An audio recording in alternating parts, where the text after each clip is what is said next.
امروز مردم شرفمند شهر باستانی خوجند در اداره و تشکیلات، مؤسسه و کارخانه‌ها، محله و جایهای جمعیتی با حس بلند وطندوستی، میهن‌پروری، پیام نوبتی اساسگرای صلح و وحدت ملی، پیشوای ملت پرزیدنت مملکت محترم امامعلی رحمان را به مجلس عالی طریق آینه نیلگون دست جمعانه تماشا نمودند. در 7 سال اخیر رشد اقتصادیات کشور همه سالها به حساب میآمد در سطح 7% تامین گردیده. مجموع محصولات داخلی از 45.6 میلیارد سومانی سال 2013 و 78 میلیارد در سال 2019 افزایش یافت.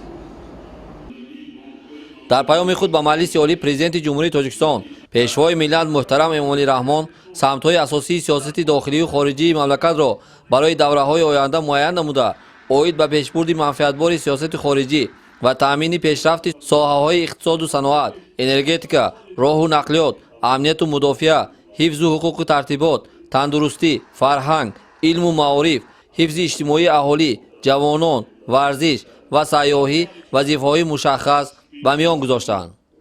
طوری که پیشوای ملت در پیام نوبتی خود تاکید داشتند که حکومت جمهوری تاجیکستان فعالیت خود را به سمت نائل شدن به هدف‌های استراتژیک ملی رشد پیش بینی گردیده روانه کرده، بلند برداشتن سطح و صفت زندگی مردم را توسط حل مسائل پیشرفت استوار اقتصادی، تقویت نیروی انسانی، تکمیل نظام اداری دولتی، توسعه امکانات‌های صادراتی مملکت، بهتر کردن فضای سرمایه‌گذاری، انکشاف بخش خصوصی و بهبود بخشی وضع بازار مهنت هدف عالی خود اعلان نموده به موفقیت‌های نظررس نائل شد.